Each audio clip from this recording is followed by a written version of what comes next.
प्यारे भाई बहन, तो कैसे हैं आप लोग और कैसी चल रही है आपकी बोर्ड 2026 की तैयारी। तो आशा करते हैं मेरे सभी प्यारे भाई बहन स्वस्थ होंगे, मस्त होंगे, अपनी बोर्ड 2026 में व्यस्त होंगे। तो मेरा नाम दीपांशु राजपूत है, मैंने यूपी बोर्ड क्लास 12 में डिस्ट्रिक्ट रैंक 4 गेन की है और आप सभी भाई बहनों का स्वागत करता हूं हमारे इस बेहतरीन खूबसूरत से प्यारे से चैनल पर। तो आज की जो क्लास है, आज मैं क्या डिस्कस करूंगा, ऐसे क्वेश्चन आपके साथ डिस्कस करूंगा जिनको करने के बाद आप आसानी से बोर्ड 2026 में केमिस्ट्री का पेपर अटेम्प्ट कर पाएंगे। यानी कि यहां से जो क्वेश्चंस मैं कराऊंगा वो 100% तय वाले क्वेश्चंस कराऊंगा, एकदम आपके एग्जाम में फंसने वाले और छपने वाले क्वेश्चंस कराऊंगा। तो क्लास में अगर आप नए आए हो तो सब्सक्राइब कर लो, अगर आप मेरे पहले वाले पुराने भाई बहन हैं तो एक लाइक जरूर कर देना और अपने सारे दोस्तों को एक वीडियो को शेयर कर देना, ठीक है। तो हमारे सारे क्वेश्चंस को 100% आने वाले क्वेश्चंस को तैयार कर लेना। आइए डिस्कस करते हैं हम अपना पहला नंबर क्वेश्चन। हमारा फर्स्ट क्वेश्चन हमसे क्या बोल रहा है कि द्वितीयक सेल किसे कहते हैं, उदाहरण दीजिए। हमारे पास सेकेंडरी सेल क्या होता है, द्वितीयक सेल क्या होता है, इसका उदाहरण दीजिए। सेल तो हम लोग सभी जानते हैं, हमारे रिमोट में सेल पड़ता है, हमारी घड़ी में सेल पड़ता है, हमारे जो हम पहले टॉर्च यूज करते थे टॉर्च में सेल पड़ता था। तो सेल क्या होता है, तो सेल मैंने आपको बताया था कि ऐसा पात्र जिसके अंदर रासायनिक ऊर्जा को विद्युत ऊर्जा में और विद्युत ऊर्जा को रासायनिक ऊर्जा में बदलते हैं, उस पात्र को, उस बर्तन को बोलते हैं हम सेल। सिंपल है। लेकिन द्वितीयक सेल क्या होता है, सेकेंडरी सेल क्या होता है, बिल्कुल सिंपल तरीके से बता रहा हूं सेकेंडरी सेल क्या होता है। आपको अगर मैं बोलूं कि आपके पास आपका मोबाइल फोन है, आपके पास आपका मोबाइल फोन है और मेरे सभी भाई बहनों के पास घर में 3 से 4 मोबाइल फोन तो होंगे ही होंगे। क्या एक बार मोबाइल डिस्चार्ज होने के बाद उसको दोबारा चार्ज किया जा सकता है? बिल्कुल किया जा सकता है ना। एक बार मोबाइल अगर डिस्चार्ज हो जाता है, उसकी बैटरी कम हो जाती है तो उसको हम दोबारा चार्जर से लगा के चार्ज कर देते हैं, मतलब उसको हम दोबारा प्रयोग में ला सकते हैं फोन को। ऐसा तो नहीं एक बार बैटरी खत्म हो गई उसको फेंक दिया, नया ले लिया फोन। अब उतना तो हम लोगों के पास नहीं है। अब जब फोन डिस्चार्ज हो तो मैंने चार्ज लगा दिया जिससे फोन दोबारा चार्ज हो गया, मतलब उसके अंदर जो सेल है, उसके अंदर जो बैटरी है, उसको हम दोबारा प्रयोग में ला सकते हैं, मतलब कि वो एक द्वितीयक सेल है। दोबारा प्रयोग में लाए जाने वाले सेल द्वितीयक सेल कहलाते हैं। सिंपल तरीके से याद रखना। क्या है इसमें, क्या लिखेंगे, द्वितीयक सेल किसे कहते हैं कि वे सेल, क्या लिखेंगे, वे सेल जो पुनः उपयोग में लाए जा सकते हैं, मतलब जिनको दोबारा आवेशित किया जा सकता है, जो पुनः आवेशित किए जा सकते हैं, पुनः आवेशित यानी कि चार्ज। आवेशित का मतलब होता है चार्ज। वे सेल जो पुनः आवेशित किए जा सकते हैं द्वितीयक सेल कहलाते हैं। तो किए जा सकते हैं, क्या कहलाते हैं, द्वितीयक सेल कहलाते हैं। क्या कहलाते हैं, द्वितीयक या सेकेंडरी सेल कहलाते हैं, मतलब उनको हम दोबारा यूज कर सकते हैं, द्वितीयक सेल कहलाते हैं। और साथ में इसका उदाहरण भी हमें देना है, द्वितीयक सेल कहलाते हैं और इसके साथ में हम इसका उदाहरण या एग्जाम्पल भी देते चलेंगे, ठीक है। तो एग्जाम्पल भी तैयार रखना। और ये हमारा बोर्ड 2018 का क्वेश्चन है, यूपी बोर्ड 2018 में आया हुआ क्वेश्चन है, तो तैयार रखना इसको। क्या है इसमें, इसका हम क्या करेंगे, इसमें उदाहरण क्या होगा, उदाहरण आप तैयार कर लो। उदाहरण में हम क्या करेंगे, उदाहरण में क्या होगा, मेरे पास सीसा संचायक सेल, इसका उदाहरण, इसका एग्जाम्पल तैयार रखना। क्या है, सीसा संचायक सेल, बिल्कुल सिंपल तरीके से लेड स्टोरेज बैटरी, सीसा संचायक सेल मेरे पास इसका उत्तर हो जाएगा, सीसा संचायक सेल हो जाएगा इसका उत्तर, ठीक है। अब मैंने बात किया हमारा फर्स्ट नंबर क्वेश्चन जो 2018 में आया है। अब 2018 से 2026 में आने के पूरे चांस रखता है। अब मैं बात करूंगा हमारे दूसरे नंबर क्वेश्चन की तरफ, जो कि है कोलराउस का नियम लिखिए। और ये हमारे 2026 में आएगा।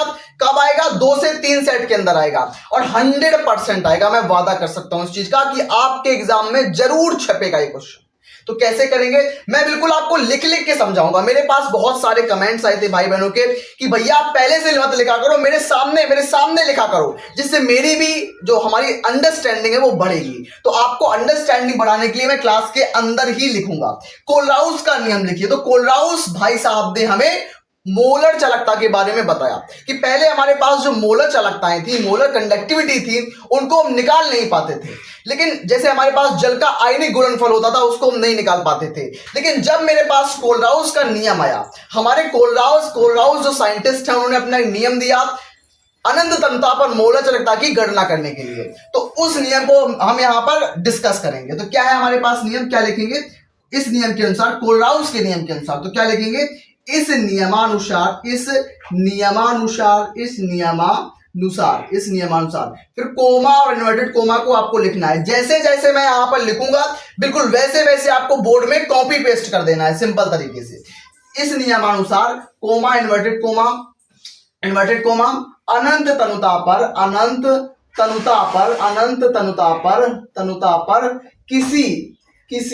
किसी दुर्बल विद्युत अपघट्य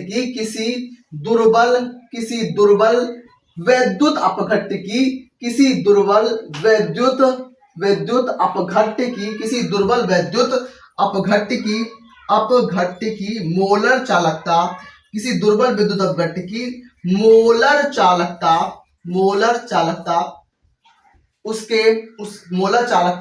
उसके धनायनों तथा ऋणायनों की मोलर चालकता के योग के बराबर होती है। मोलर चालकता उसके धनायनों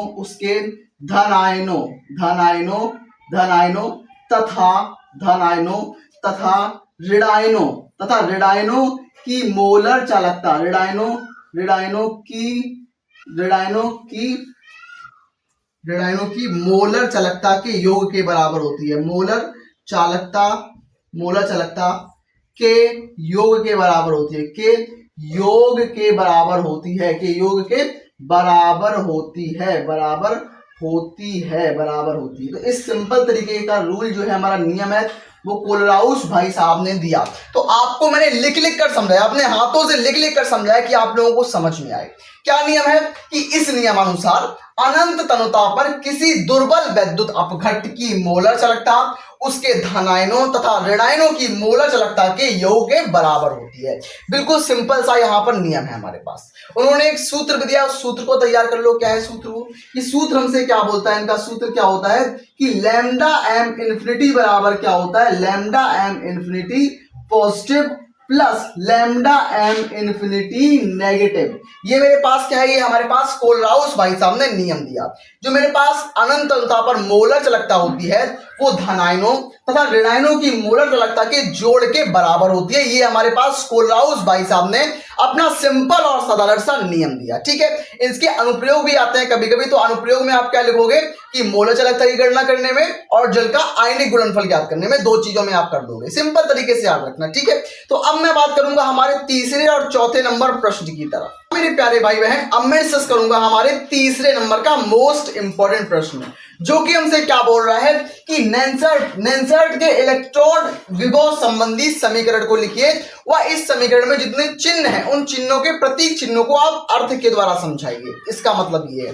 तो आपको नेंसर्ट समीकरण को समझाना है कि क्या होती है नेंसर्ट समीकरण। तो नेंसर्ट समीकरण में क्या होता है कि इलेक्ट्रोड विभव तथा विलयन के सांद्रण के मध्य संबंध दर्शाने वाले समीकरण को नेंसर्ट समीकरण कहते हैं। तो मतलब क्या होता है कि मेरे पास एक इलेक्ट्रोड विभव होता है, उसके साथ साथ मानक इलेक्ट्रोड होता है। इन दोनों के बीच में जो संबंध बताने वाली जो समीकरण होती है उसको बोलते हैं नेंसर्ट समीकरण या नेंसर्ट इक्वेशन। नेंसर्ट एक वैज्ञानिक थे जिन्होंने इस समीकरण को दिया था, इसीलिए उनके नाम पर यह समीकरण रखी गई। और बोर्ड 2026 में यहां से प्रश्न आना तय होता है। मैंने भी इन क्वेश्चंस को तैयार किया, मेरे नोट्स के अंदर सारे क्वेश्चंस हैं, आपको नोट्स मिल जाएंगे, वहां पर आप इनको तैयार भी कर लेना। लेकिन क्लास में इनको समझना बेहद जरूरी है। क्या होता है नेंसर्ट समीकरण, मैं आपको बता चुका हूं। ये मेरे पास समीकरण लिखी है, यही होती है नेंसर्ट समीकरण। E बराबर E not minus 2.303 RT upon NF log 10 का base 1 upon M plus N। तो ये मेरे पास जो समीकरण है, यही इक्वेशन जो है, यही होती है मेरे पास नेंसर्ट इक्वेशन। अब इसमें सभी चिन्हों का मतलब मैं आपको बता देता हूं। सबसे पहले मेरे पास E है, उसके बाद मेरे पास क्या है, मेरे पास सबसे पहले E है, E के बाद मेरे पास है E नॉट मेरे पास होता है। उसके बाद मेरे पास R होता है, उसके बाद मेरे पास T है, उसके बाद मेरे पास क्या है, मेरे पास N है, उसके बाद मेरे पास F है, उसके बाद मेरे पास M प्लस N है। तो सभी चिन्हों का मतलब आपको पता होना चाहिए कि इसमें कौन से चिन्ह यूज हुए और किस चिन्ह का क्या मतलब होता है, मैं आपको बता रहा हूं। E का मतलब क्या होता है, E का मतलब होता है मेरे पास इलेक्ट्रोड विभव। E का मतलब क्या है मेरे पास, इलेक्ट्रोड विभव। मेरे पास E का मतलब होता है इलेक्ट्रोड विभव होता है सिंपल तरीके से। उसके बाद मेरे पास E नॉट मेरे पास सेकंड नंबर जो हमारा टर्म है। E नॉट का मतलब क्या होता है, मानक इलेक्ट्रोड विभव। E नॉट का मतलब क्या है, मानक इलेक्ट्रोड विभव। E नॉट का मतलब क्या है, मानक इलेक्ट्रोड मानक इलेक्ट्रॉन विभव मेरे पास ई नॉट का मतलब होता है सिंपल तरीके से। उसके बाद मेरे पास आर, आर का मतलब क्या है? आर का मतलब है गैस नियतांक। आर मेरे पास क्या है? आर मेरे पास गैस नियतांक है, मतलब गैस कांस्टेंट है, गैस नियतांक मेरे पास आर होता है, सिंपल तरीके से आर होता है। उसके बाद टी, टी का मतलब क्या होता है? टी का मतलब होता है परम ताप। मेरे पास तापमान है, परम ताप मतलब मेरे पास टी का मतलब है टेम्परेचर, तो टी यहाँ पर टेम्परेचर है। एन, एन यहाँ पर जो एन है, एन का मतलब क्या है? नंबर ऑफ इलेक्ट्रॉन, यानी कि इलेक्ट्रॉनों की संख्या, इलेक्ट्रॉनों की संख्या है मेरे पास क्या? एन मेरे पास नंबर ऑफ इलेक्ट्रॉन्स है, ठीक है। एफ, एफ मेरे पास क्या होता है? एफ मेरे पास होता है फैराडे कांस्टेंट, फैराडे नियतांक। तो एफ मतलब क्या है? एफ मेरे पास है फैराडे नियतांक या फैराडे कांस्टेंट, फैराडे नियतांक, फैराडे नियतांक, ठीक है। उसके बाद मेरे पास लास्ट जो मेरे पास बचा हुआ है वो है m plus n. M plus n का मतलब है धातु आयनों की सांद्रता। तो धातु आयन, इसका मतलब है धातु आयन, मेरे पास एम प्लस एन क्या होते हैं? धातु आयन होते हैं, सिंपल तरीके से।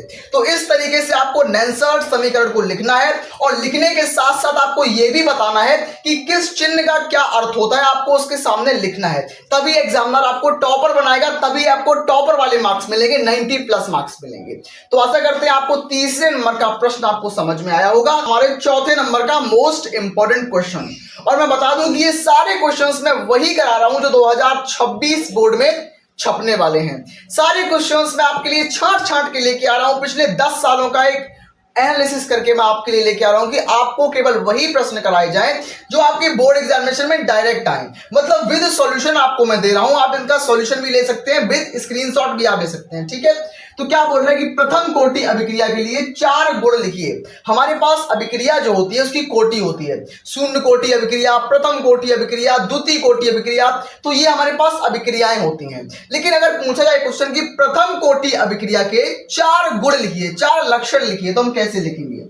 तो हमारे पास पहला लक्षण होगा कि अभिक्रिया का जो अर्धायुकाल होता है वो वेग स्थिरांक के व्युत्क्रमानुपाती होता है। प्रथम कोटि अभिक्रिया में जो प्रथम कोटि अभिक्रिया होती है उसका जो अर्ध आयुकाल होता है, उसका जो हाफ लाइफ टाइम होता है, अर्ध आयुकाल, वो वेग स्थिरांक के व्युत्क्रमानुपाती होता है। मतलब समझ में आया आपको? व्युत्क्रमानुपाती होता है, इनवर्सली प्रोपोर्शनल होता है, ठीक है। दूसरा नंबर पॉइंट जो हमारा है वो क्या बोल रहा है कि प्रथम कोटि अभिक्रिया पूर्ण होने में अनंत समय लगता है। मतलब अगर हमारे पास कोई प्रथम कोटि की अभिक्रिया है तो उसको अगर हमें कंप्लीट करना है तो कंप्लीट नहीं किया जा सकता, उसको कंप्लीट होने में अनंत समय लगता है, इन्फिनिट टाइम लगता है, याद रखना। तो प्रथम कोटि अभिक्रिया को पूर्ण होने में अनंत समय लगता है, बहुत ज्यादा टाइम लगता है। तीसरा नंबर पॉइंट हमारा है कि प्रथम कोटि अभिक्रिया के लिए समाकलित वेग समीकरण निम्न है। अगर हमारे पास कोई प्रथम कोटि की अभिक्रिया है तो उसके लिए हमारे पास जो समाकलित वेग समीकरण है वो ये है, k बराबर 2.303 अपॉन टी log 10 का base a upon a minus x. ये मेरे पास क्या होता है? ये मेरे पास सूत्र होता है किसका? प्रथम कोटि की अभिक्रिया का। तो इसको आप याद रखना। इसमें जो k है, k का मतलब वेग स्थिरांक है, टी का मतलब अर्धायुकाल है, ए का मतलब सांद्रता, और ए माइनस एक्स का मतलब कितनी अभिक्रिया हो चुकी है, कितनी सांद्रता उसकी घट चुकी है अभिकारक की, इसका मतलब ये है। तो पूरा सूत्र आप तैयार रखना अच्छी तरीके से। हमारा चौथा नंबर जो पॉइंट है वो है कि प्रथम कोटि अभिक्रिया के लिए वेग स्थिरांक की इकाई समय इनवर्स होती है। समय इनवर्स यानी कि मिनट इनवर्स हो सकती है, सेकंड इनवर्स हो सकती है, घंटा इनवर्स हो सकती है। इसका मतलब है कि टाइम के इनवर्स होती है किसकी? जो हमारे पास वेग स्थिरांक है उसकी इकाई किस अभिक्रिया में? प्रथम कोटि की अभिक्रिया के लिए, ठीक है। तो मैंने आपको 4 प्रमुख लक्षण बताए प्रथम कोटि की अभिक्रिया के। अब मैं बात करूंगा हमारे 5वें नंबर मोस्ट इंपोर्टेंट क्वेश्चन की तरफ। तो हाँ मेरे प्यारे भाई बहन, अब मैं डिस्कस करूंगा हमारे 5वें नंबर का मोस्ट इंपोर्टेंट क्वेश्चन, जो कि हमसे बोलता है अभिक्रिया का औसत वेग और तात्क्षणिक वेग से आप क्या समझते हैं। सिंपल तरीके से करना है, बहुत आसान तरीके से मैं आपको सिखाऊंगा। क्या बोल रहा है कि अभिक्रिया का औसत वेग तथा तात्क्षणिक वेग से आप क्या समझते हैं। औसत और तात्क्षणिक वेग पे क्वेश्चन आना 100% तय है। औसत वेग, सबसे पहले हम देखते हैं औसत वेग क्या होता है। तो किसी रासायनिक अभिक्रिया में उपस्थित अभिकारक या उत्पाद की सांद्रता में प्रति इकाई समय में होने वाले परिवर्तन को अभिक्रिया का औसत वेग कहते हैं। क्या कहते हैं? कि किसी रासायनिक अभिक्रिया में उपस्थित अभिकारक या उत्पाद की सांद्रता में प्रति इकाई समय में होने वाले परिवर्तन को औसत वेग कहते हैं। मतलब मैं आपसे अगर बोलूं कि अगर आपके पास पानी है, चीनी है और आप चाय बना रहे हैं, तो चाय बनाने में आपने 9 बजे चाय को गर्म किया, आपने पतीले में पानी लिया, दूध डाल दिया, चीनी डाल दिया, चाय की पत्ती डाल दिया, उसको उबलने रख दिया। आपने गैस को फ्लेम को ऑन किया और उबलने लगी वो, क्या वो तुरंत थोड़ी बन जाएगी चाय? उसको बनने में टाइम लगेगा, 10 से 15 मिनट का टाइम लगेगा। अगर आपने 9 बजे उसको बनाना शुरू किया है तो 9:15 या 20 मिनट पर वो बनेगी। तो 9 बजे से लेकर 9:20, ये 20 मिनट का जो समय है, इसके बीच का जो अंतराल है, समय अंतराल अभिक्रिया के होने का, उसको बोलते हैं हमारा औसत वेग। जिस वेग से वो चल रही है, जिस वेलोसिटी से अभिक्रिया हो रही है, उसको बोलेंगे औसत वेग। सिंपल तरीके से क्या है मेरे पास, तो इसका एक सूत्र भी याद रखना। सूत्र क्या है मेरे पास, औसत वेग बराबर क्या होता है कि अभिकारक में, अभिकारक माइनस कर गया, माइनस क्यों लगाया? माइनस का मतलब होता है अभिकारक की सांद्रता हमेशा घटती है और उत्पाद की सांद्रता हमेशा बढ़ती है। तो अभिक्रिया का जो औसत वेग होगा, औसत वेग बराबर माइनस अभिकारक की सांद्रता में परिवर्तन अपॉन समयांतराल। और अगर हम करें उत्पाद के पॉइंट ऑफ व्यू से तो प्लस करेंगे, प्लस उत्पाद की सांद्रता में परिवर्तन अपॉन समयांतराल। इस तरीके से हमें करना होता है, बहुत आसान होता है। उसके बाद हमारे पास है तात्क्षणिक वेग। इसमें क्या होता है कि किसी निश्चित क्षण तो हमारा तात्क्षणिक वेग, तो किसी निश्चित क्षण पर अभिक्रिया का वास्तविक वेग उसका तात्क्षणिक वेग कहलाता है, सिंपल तरीके से। इसमें मेरे पास सूत्र क्या है, मेरे पास सूत्र है कि R बराबर delta C upon delta T, R बराबर delta C upon delta T. C का मतलब है सांद्रता में परिवर्तन अपॉन समय में परिवर्तन। तो ये मेरे पास जो सूत्र है वो तैयार रखना, औसत वेग का फॉर्मूला और तात्क्षणिक वेग का फॉर्मूला आपको बहुत काम आएगा। अब मैं बढ़ता हूं हमारे आगे वाले क्वेश्चन की तरफ। अरे भाई बहन, अब मैं लेके आ चुका हूं हमारा 6वां और 7वें नंबर के मोस्ट इंपॉर्टेंट क्वेश्चंस। मैं सच बता रहा हूं, ये ऐसे क्वेश्चन मैं आपको करा रहा हूं जो बोर्ड 2026 की परीक्षा में 4 चांद लगा देंगे। आपको टॉपर बनाने के लिए काफी होते हैं ऐसे प्रश्न। और ये जो प्रश्नों की मैं सीरीज चला रहा हूं, इन क्वेश्चंस को तैयार कर लेना। डेली क्वेश्चंस मैं करा रहा हूं, इन सारे प्रश्नों को अगर तैयार कर लोगे ना और टॉपर नोट्स के साथ पढ़ाई कर लोगे ना तो 90% चुटकियों में आ जाएंगे, बिल्कुल आसान तरीके से। तो हमारा क्वेश्चन नंबर 6 क्या बोलता है कि किसी प्रथम कोटि अभिक्रिया के लिए वेग स्थिरांक का मान हमें ये दिया गया है, ये हमारे पास वेग स्थिरांक का मान दिया गया है और इस अभिक्रिया का हमें अर्ध आयुकाल निकालना है, हाफ लाइफ टाइम निकालना है। तो हमें अर्ध आयुकाल निकालने के लिए सूत्र होता है मेरे पास टी हाफ बराबर क्या होता है, टी हाफ बराबर होता है 0.693 अपॉन के क्या मतलब होता है, वेग स्थिरांक। तो अब हम जब इस सूत्र का प्रयोग करेंगे तो इस सूत्र की मदद से मेरा आंसर आ जाएगा। कैसे आएगा मैं आपको दिखाता हूं। हमें क्या निकालना है, हमें टी हाफ निकालना है। तो टी हाफ क्या होता है, टी हाफ बराबर क्या होगा, टी हाफ बराबर होता है 0.693 अपॉन के, मेरे पास इसका ये हमारे पास सूत्र है। अब इसमें मैं वैल्यू को रखता हूं, मुझे क्या निकालना है, मुझे टी हाफ निकालना है। मुझे टी हाफ निकालना है 0.693 आ जाएगा, 0.693 अपॉन के की जगह मैं ये वैल्यू रखूंगा, ये वाली मेरे पास के की मान है। तो 6.93 गुणा 10 की घात -1 मेरे पास, ये मेरे पास के का मान है, वेग स्थिरांक का मान। अब इसको सॉल्व करूंगा मैं, तो अगर मैं ये पॉइंट हटाऊंगा तो ऊपर 100 आ जाएगा, क्योंकि 2 अंक बाद दशमलव है ना। यहां जब मैं ये पॉइंट हटाऊंगा तो यहां पर क्या आ जाएगा, 1000 आ जाएगा, नीचे 1000 आ जाएगा। अब काटो, 2 जीरो से 2 जीरो कैंसिल, 2 जीरो कैंसिल। अब 693 कैंसिल हो गया। अब 10 की घात -1 और 10 ये दोनों आपस में कैंसिल हो गए। मतलब टी हाफ कितना मेरे पास निकल के आ चुका है, 1। तो अर्ध आयु काल, काल का मतलब समय, तो टी हाफ मतलब 1 मिनट मेरे पास आ जाएगा। तो मेरे पास 1 मिनट इसका आंसर आ जाएगा, बहुत सिंपल तरीके से। मैंने टी हाफ का सूत्र लगाया, t half equals to 0.693 upon k, और इसमें मैंने के का मान रखा, कैलकुलेशन किया और मेरे पास 1 मिनट इसका राइट आंसर आ चुका है हमारे आंखों के सामने। सिंपल है। अब मैं बात करूंगा कि एक अभिक्रिया का वेग जो है मेरे पास है वो के बराबर a की पावर 1/2 और v की पावर 1/2 है। इस अभिक्रिया की कोटि ज्ञात कीजिए, इस अभिक्रिया की कोटि हमें ज्ञात करनी है। और ये क्वेश्चन हमारे 2020 यूपी बोर्ड 2020 में आया है, 2020 में आया है और 2026 में भी आता है। मैं बोलता हूं ना, प्रीवियस ईयर क्वेश्चन रिपीट होते हैं, तो ये सारे प्रीवियस ईयर क्वेश्चंस ही हैं। इसमें क्या हो रहा है, हमें बताना है, हमें बोला गया है कि एक अभिक्रिया का वेग यानी कि r बराबर क्या मेरे पास है, r बराबर मेरे पास है के ए की पावर एक्टिव मास ऑफ 1/2 और बी की पावर एक्टिव मास ऑफ 1/2 ये मेरे पास है। इसमें हमें कोटि निकालनी है, अभिक्रिया की कोटि निकालनी है, order of the reaction find करनी है। कैसे करेंगे? इसमें जो हमारे पास ये मेरे पास जो अभिकार, ये हमारे पास अभिकारक हैं, इन अभिकारकों की घातों का योग हम करेंगे। कैसे घातों का? इनकी घात ये है, इसकी घात ये, इसकी घात ये, तो घातों को जोड़ देंगे, मतलब n बराबर क्या हो जाएगा, इसको हम दोनों को जोड़ देंगे, तो मेरे पास n बराबर क्या, इन दोनों को जोड़ देंगे तो 1/2 प्लस 1/2 कर देंगे, तो कितना मेरे पास हो जाएगा, जो 1/2 का मतलब होता है हाफ, आधा, तो आधा प्लस आधा एक हो जाएगा, आधा प्लस आधा एक हो जाएगा। तो मॉलिक्यूलरिटी जो मेरे पास, मेरे पास जो ऑर्डर ऑफ द रिएक्शन है, अभिक्रिया की कोटि है, वो एक आ जाएगी। क्यों आई एक? क्योंकि दोनों घातों को मैंने जोड़ दिया, हाफ प्लस हाफ बराबर 1, तो मेरे पास ये आंसर निकल के आ चुका है। और ये हमारे बोर्ड 2020 का क्वेश्चन है और मोस्ट इंपॉर्टेंट क्वेश्चन है, और ऐसे ही क्वेश्चन बोर्ड 2026 में रिपीट होने वाले हैं। और आपको मैं बता दूं, मैं आपके लिए बहुत बड़े बड़े सरप्राइजेस को प्लान कर रहा हूं, और जो मेरे साथ जुड़ा हुआ है उसको मैं 90+ चुटकियों में दिलाने की सोच रहा हूं, और उसके लिए मैं बहुत ज्यादा शिद्दत और मेहनत के साथ में नोट्स में मॉडिफिकेशन कर रहा हूं, नोट्स में इंपॉर्टेंट क्वेश्चंस को डाल रहा हूं। तब मैं आपको नोट्स दूंगा जब आप पढ़ के, केवल कम समय में पढ़ के ज्यादा से ज्यादा नंबर ला पाओगे। वो टॉपर नोट्स होंगे, वो एक जादुई नोट्स की तरह आपको काम करेंगे, पूरी तैयारी को एकदम गेम चेंज कर देंगे। ऐसे नोट्स आपको मैं दूंगा, ठीक है। तो अब मैं बात करूंगा हमारे 8वें और 9वें नंबर प्रश्न की तरफ। मेरे प्यारे भाई बहन, अब मैं डिस्कस करूंगा हमारा 8वें नंबर का क्वेश्चन। 8वें नंबर का क्वेश्चन डिस्कस करने से पहले मैं आपको बता दूं कि अगर आप मुझे गुरु दक्षिणा के तौर पर कुछ भी देना चाहते हैं तो आप इस स्कैनर पर मुझे दे सकते हैं, अपना पे कर सकते हैं। अब बात करूंगा मैं हमारे 8वें नंबर क्वेश्चन की तरफ।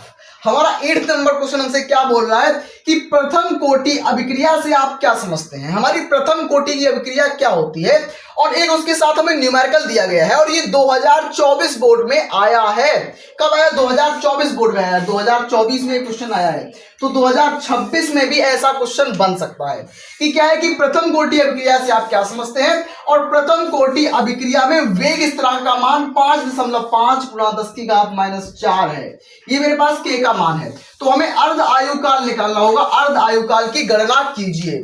तो हम कैसे करेंगे? सबसे पहले हम बताएंगे प्रथम कोटि अभिक्रिया की परिभाषा क्या है इसमें, कि वह अभिक्रिया जो अभिकारक की इकाई सांद्रता पर, इकाई का मतलब एक, कि वह अभिक्रिया जो अभिकारक की इकाई सांद्रता पर निर्भर करती है प्रथम कोटि अभिक्रिया कहलाती है। तो सिंपल तरीके से याद रखना कि वह अभिक्रिया जो अभिकारक की इकाई सांद्रता पर निर्भर करती है प्रथम कोटि अभिक्रिया कहलाती है, फर्स्ट ऑर्डर रिएक्शन कहलाती है, सिंपल तरीके से। इसमें क्या करेंगे? इसमें हमने आपको बता दिया, सबसे पहले डेफिनेशन बता दी कि ये मेरे पास डेफिनेशन होती है। उसके बाद आपको पूछा गया है न्यूमेरिकल, तो न्यूमेरिकल में क्या है, मेरे पास वेग स्थिरांक हमें दिया गया है, हमें के का मान दिया गया है। वेग स्थिरांक कितना है? 5.5 गुणा 10⁻⁴ मेरे पास दिया गया है। हमसे अर्ध आयुकाल टी हाफ पूछा गया है, टी हाफ पूछा गया है। तो सिंपल तरीके से मेरे पास सूत्र है, उसकी मदद से हम निकाल लेंगे। सूत्र मेरे पास क्या है कि टी हाफ बराबर क्या होता है, टी हाफ बराबर होता है 0.693 अपॉन के, जिसे हम टी हाफ को निकालते हैं। टी हाफ का मतलब अर्ध आयुकाल, तो टी हाफ यानी कि अर्ध आयुकाल जो मेरे पास होता है वो बराबर होता है 0.693 अपॉन के का मान कितना है मेरे पास? के का मान मेरे पास ये है 5.5 गुणा 10⁻⁴, ये मेरे पास के का मान है। जब इसको मैं कैलकुलेट करूंगा तो कैलकुलेट करने पर मेरे पास आएगा 1.26 इंटू 10⁻³ मेरे पास ये आंसर आ जाएगा जब मैं इसको कैलकुलेट कर लूंगा। कैलकुलेट करने पर मेरे पास ये उत्तर आ जाएगा सामने, ठीक है। तो आप इसको कर सकते हो, और 2024 में आया हुआ क्वेश्चन आप इसको तैयार तुरंत कर लेना, ठीक है। सारे मोस्ट इंपोर्टेंट, सारे प्रीवियस क्वेश्चन मैं यहाँ पर डिस्कस कर रहा हूं ताकि आपकी बोर्ड की तैयारी एकदम बूस्ट हो जाए। तो अब मैं बात करूंगा हमारे 9 और 10 नंबर के क्वेश्चन की तरफ। प्यारे भाई बहन, अब मैं बात करूंगा हमारा 9th नंबर क्वेश्चन, जो कि मोस्ट इंपोर्टेंट न्यूमेरिकल है हमारा क्लास 12th केमिस्ट्री के रिगार्डिंग। 2017 ले लो, 2018 ले लो, 2020 ले लो, हर साल रिपीट हुआ है। ये ऑलमोस्ट 4 बार आया है न्यूमेरिकल, सेम न्यूमेरिकल 4 बार आया है, तो आप इसको बिल्कुल भी स्किप नहीं करेंगे। न्यूमेरिकल हमसे क्या बोल रहा है कि एक प्रथम कोटि की अभिक्रिया है जो 100 सेकंड में 50% संपन्न हो जाती है, तो इसका हमें वेग स्थिरांक ज्ञात करना है। तो बहुत सिंपल तरीके से ज्ञात करेंगे। मेरे पास कोई प्रथम कोटि की अभिक्रिया है जो 100 सेकेंड में 50% खत्म हो जाती है, इसका हमें वेग स्थिरांक ज्ञात करना है। तो कैसे याद करेंगे? सिंपल सूत्र की मदद से। कैसे? मेरे पास फॉर्मूला है k बराबर 2.303 अपॉन टी मेरे पास है log 10 a upon a minus x. तो ये मेरे पास फॉर्मूला है इस तरीके से। इसमें हम क्या करेंगे? k बराबर क्या कर देंगे? 2.303 ऐसा ही रहने देंगे बिल्कुल सिंपल तरीके से। t की जगह t मेरे पास कितना है? t का मतलब टाइम, कितना टाइम है? 100 सेकंड का टाइम मेरे पास है, 100 सेकंड। तो यहाँ पर t की जगह हम 100 रख देंगे। log 10 का बेस log 10 a का मान हमारे पास ऑलवेज याद रखना, a का मान हमेशा मेरे पास 100 होता है। ये हमारे पास स्टैंडर्ड होता है, हमेशा याद रखना होता है। a का मान हमेशा 100, तो a माइनस एक्स कितना हो जाएगा? a माइनस एक्स, a हमेशा 100 होता है, x का मान मेरे पास 50% है, तो x माइनस 100 मतलब a माइनस 100 का मतलब 50, ये मेरे पास 50। तो a माइनस एक्स की a की जगह हम 100 रख देंगे 100, a माइनस एक्स की जगह हम रख देंगे 50, सिंपल तरीके से 50। तो हम कैलकुलेट कर रहे हैं इसको, तो 100 50 से कम 50, 50 दूनी 100 मतलब log 2 आ गया। तो k बराबर क्या हो जाएगा? 2.303 अपॉन 100 अपॉन 100 गुणा log 2 का मान कितना होता है? log 2 बचा मेरे पास log 2, तो log 2 का मान मेरे पापास 0.3010 होता है मेरे पास। तो क्या हो जाएगा? 0.3010 मेरे पास इसकी वैल्यू है। अब जब मैं इन दोनों का मल्टीप्लाई कर दूंगा, ऑलवेज रिमेंबर दिस पॉइंट कि जब मैं 2.303 गुणा कर दूंगा मैं 0.3010 से, तो ऑलवेज मेरे पास 0.693 आएगा। इसको याद कर लेना क्योंकि बार बार कैलकुलेशन में ये काम आएगा। ये चीज, ये फैक्ट की तरह आप तैयार कर लो, याद कर लो कि दोनों का मल्टीप्लाई 0.693 आएगा। और हाँ, जब मेरे पास ये जाएगा k बराबर क्या हो जाएगा मेरे पास? 0.693 अपॉन 100। तो जब मैं इसको कैलकुलेट कर लूंगा तो मेरे पास क्या हो जाएगा? 6.93 इंटू 10⁻³ मेरे पास मैं क्या? Second inverse. तो इस तरीके से मैंने किया, पूरा सिंपल कैलकुलेशन के माध्यम से पूरा क्वेश्चन का तबाह किया, स्वाहा किया पूरा क्वेश्चन। कैसे? सिंपल तरीके से एक सूत्र को तैयार कर लो, इस सूत्र को तैयार कर लो, बहुत सिंपल फॉर्मूला है। k बराबर 2.303 अपॉन टी log 10 का base a upon a minus x. Simple है भाई, ऐसे ही तैयार करो। हर एग्जाम में जो टॉपर स्टूडेंट्स होते हैं ना, वो ज़्यादातर न्यूमेरिकल पर फोकस करते हैं, और ऐसे न्यूमेरिकल जो 2017 में है, 2017 में, उसके बाद 2018 में, 2020 में। प्यारे भाई बहन, अब मैं डिस्कस करूंगा हमारा 10 और 11वें नंबर का क्वेश्चन। तो केमिस्ट्री में मैंने बहुत सारे इंपॉर्टेंट क्वेश्चंस को आज की क्लास में डिस्कस किया, और ऐसे ही प्रश्न मैं कराता रहूंगा आपके बोर्ड एग्जामिनेशन तक। और बहुत जल्द मैं लोन पे स्मार्ट बोर्ड भी ले रहा हूं ताकि आप लोगों की पढ़ाई को एकदम बूस्ट किया जा सके। तो आपको कहीं भटकने की और घबराने की कोई जरूरत नहीं, यहीं से प्रश्न आएंगे और यही प्रश्न आएंगे। आपको मैं करा रहा हूं हमारा 10 नंबर क्वेश्चन और 11वां नंबर क्वेश्चन। 10 नंबर क्वेश्चन क्या बोल रहा है कि संक्रमण तत्व परिवर्तनीय ऑक्सीकरण अवस्था प्रदर्शित क्यों करते हैं। मतलब मेरे पास जो ट्रांजिशन एलिमेंट्स होते हैं, जो मेरे पास डी ब्लॉक के एलिमेंट हैं, वो परिवर्तनशील ऑक्सीकरण अवस्था प्रदर्शित क्यों करते हैं, इसका कारण बताइए। तो कारण इसका बिल्कुल सिंपल सा है कि संक्रमण तत्व बोल दो, या हमारे पास डी ब्लॉक एलिमेंट बोल दो, या इसको हम ट्रांजिशन एलिमेंट बोल देते हैं, एक ही बात है। तो ये परिवर्तनीय ऑक्सीकरण अवस्था इसलिए प्रदर्शित करते हैं क्योंकि N-1D तथा NS उपकोषों में इलेक्ट्रॉनों की उपस्थिति होती है। देखो, परिवर्तनशील ऑक्सीकरण का मतलब क्या है कि इलेक्ट्रॉन को लूज करना, इलेक्ट्रॉन को निकालना, मतलब जितने इलेक्ट्रॉन निकालेंगे उतनी उनकी ऑक्सीकरण अवस्था परिवर्तनशील होगी। अब इलेक्ट्रॉन को निकाल कैसे पाएंगे? इनके पास क्या होता है? इनके पास N-D कक्षक होता है, N-D कक्षक, उसके बाद NS कक्षक, और इन कक्षकों में क्या होता है? ये आस पास, बिल्कुल पास में अति व्यापित होते हैं, पास में बिल्कुल होते हैं। तो पास में होने के कारण आपस में क्या करते हैं? ये ऊर्जा लेकर इलेक्ट्रॉन को ट्रांसफर कर देते हैं, इलेक्ट्रॉन अपने आप से अपने एटम से निकाल देते हैं। इसलिए ये क्या हो जाते हैं? इसलिए ये बहुत सारी ऑक्सीकरण अवस्थाएं प्रदर्शित करते हैं। सिंपल तरीके से क्या है कि N-1D व NS उपकोषों में जो सबसेल्स होते हैं उनमें इलेक्ट्रॉन्स मिलते हैं। इलेक्ट्रॉन्स होंगे तो इलेक्ट्रॉन्स निकलेंगे भी ऊर्जा लेकर, तो इलेक्ट्रॉन की उपस्थिति। और दूसरा कारण है कि D व S उपकोष, मतलब D ब्लॉक और S ब्लॉक, क्या होता है? D और S उपकोष में अति निकट होना, मतलब बहुत पास होते हैं, पास पास स्थित होते हैं इसलिए, ठीक है। 2 कारण हैं, आप 2 कारण लिख दोगे, आपका काम 100% दौड़ेगा, ठीक है, सबसे अच्छी चीज है। हमारा 11वां नंबर क्वेश्चन जो है हमारा 2020 में आया है क्वेश्चन, 2020 में एक क्वेश्चन आया है, 2020 में क्वेश्चन आया है। क्या बोल रहा है हमसे कि क्रोमियम 3+ और जो मेरे पास सीरियम 4+, इनका इलेक्ट्रॉनिक कन्फिगरेशन हमें करना है, इलेक्ट्रॉनिक विन्यास करना है। कैसे करेंगे? बेहद आसान तरीके से करेंगे। कैसे करना है? सीरियम 3+, तो सीरियम क्या मेरे पास, सीरियम का इलेक्ट्रॉनिक विन्यास करो, उसके बाद इसका 3+ कर दो। तो सबसे पहले मैं सीरियम का इलेक्ट्रॉनिक विन्यास आपको बताता हूं क्या होता है। सीरियम का जो परमाणु क्रमांक, सबसे पहले सोचो, सीरियम का परमाणु क्रमांक कितना होता है? 24। सीरियम का परमाणु क्रमांक 24 होता है। कितना होता है? 24 होता है, याद रखना 24 होता है। तो अब मैं क्या करूंगा, सीरियम में मैं आर्गन कर दूंगा। आर्गन का मतलब क्या है? आर्गन मतलब 18। तो 18 इलेक्ट्रॉन यहां पर चले गए। देखो, जितना इसका परमाणु क्रमांक होगा उतने इसके अंदर इलेक्ट्रॉन्स होंगे। अगर मैं बात करूं क्रोमियम की, तो क्रोमियम के अंदर 24 इलेक्ट्रॉन्स होते हैं, क्योंकि क्रोमियम का जो एटॉमिक नंबर होता है वो 24 होता है।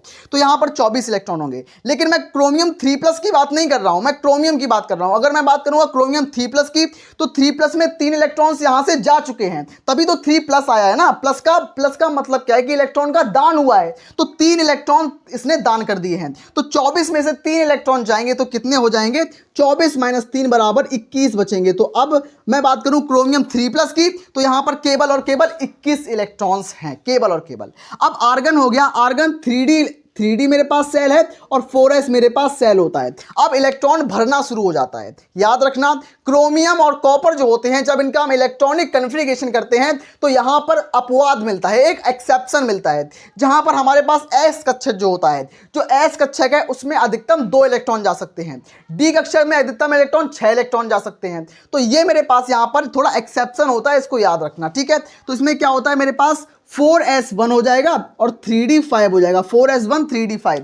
तो 18 1 19, 5 5 24। लेकिन मैं बात कर रहा हूं 3+ की, तो यहां पर 24 इलेक्ट्रॉन नहीं, यहां पर 21 इलेक्ट्रॉन होंगे। तो यहां से 1 इलेक्ट्रॉन निकल जाएगा, 2 इलेक्ट्रॉन यहां से निकल जाएंगे, यहां पर 3 इलेक्ट्रॉन बचेंगे और ये पूरा गायब हो जाएगा। तो अब ये बन चुका है मेरे पास क्रोमियम, ये मेरे पास क्रोमियम 3+ का इलेक्ट्रॉनिक विन्यास। यहां पर 18 इलेक्ट्रॉन है, तो 21 इलेक्ट्रॉन है, 18 इलेक्ट्रॉन इसके अंदर, 3 इलेक्ट्रॉन ये, मतलब टोटल 21 इलेक्ट्रॉन हो गए सिंपल तरीके से।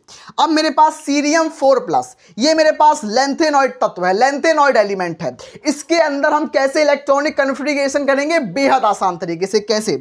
मेरे पास सीरियम 4+ है। अब सीरियम 4+ का हम जनरल इलेक्ट्रॉनिक कन्फिगरेशन करते हैं तो कैसे करते हैं? मेरे पास ज़ेनॉन है। अब ज़ेनॉन में क्या बोला गया है? सिंपल तरीके से ज़ेनॉन मेरे पास हो गया। ज़ेनॉन में कितने इलेक्ट्रॉन्स होते हैं? ज़ेनॉन के अंदर 54 इलेक्ट्रॉन्स होते हैं, 54 इलेक्ट्रॉन्स होते हैं। लेकिन अगर मैं बात करूं सीरियम की, तो सीरियम में कितने इलेक्ट्रॉन्स होते हैं? सीरियम में होते हैं 58 इलेक्ट्रॉन्स। अब सीरियम ने 4 इलेक्ट्रॉन्स को लूज कर दिया, अब सीरियम ने 4 इलेक्ट्रॉन को दान कर दिया, मतलब 4 इलेक्ट्रॉन इसके अंदर खत्म हो गए, कम हो गए। तो यहां पर 54 इलेक्ट्रॉन बचे, 54 इलेक्ट्रॉन बचे। तो सीरियम ने 4 इलेक्ट्रॉन का दान किया, इसलिए यहां पर 54 इलेक्ट्रॉन बचे। और जो हमारे पास ज़ेनॉन होता है, ज़ेनॉन का भी परमाणु क्रमांक 54 ही होता है। तो इसका जो हमारे पास इलेक्ट्रॉनिक विन्यास आएगा वो सिंपल तरीके से क्या आएगा? वो सिंपल तरीके से आएगा 54। बस ये मेरे पास सीरियम 4+ का इलेक्ट्रॉनिक विन्यास हो गया और ये मेरे पास क्रोमियम 3+ का इलेक्ट्रॉनिक विन्यास हो गया। अगर आपको इलेक्ट्रॉनिक विन्यास बनाने में दिक्कत आ रही है, नो प्रॉब्लम, मैं आपको इलेक्ट्रॉनिक विन्यास के ऊपर एक सेपरेट क्लास दे दूंगा और उसके बाद आपको इलेक्ट्रॉनिक विन्यास या इलेक्ट्रॉनिक कन्फिगरेशन में कोई भी प्रॉब्लम नहीं आएगी। और ये सेम क्वेश्चन बोर्ड्स में हर साल रिपीट होता है। तो आप कुछ भी करो, इस क्वेश्चन को तैयार जरूर कर लो, समझ लो या रट लो या तैयार कर लो, कुछ भी करो भाई मेरे भाई बहन, ये क्वेश्चन 2026 में रिपीट होगा और सातों में से किसी ना किसी एक सेट में होगा। तो इसको आप समझ के तैयार जरूर कर लेना। मैं आप लोगों से आशा करता हूं आप लोग तैयार जरूर कर लेंगे।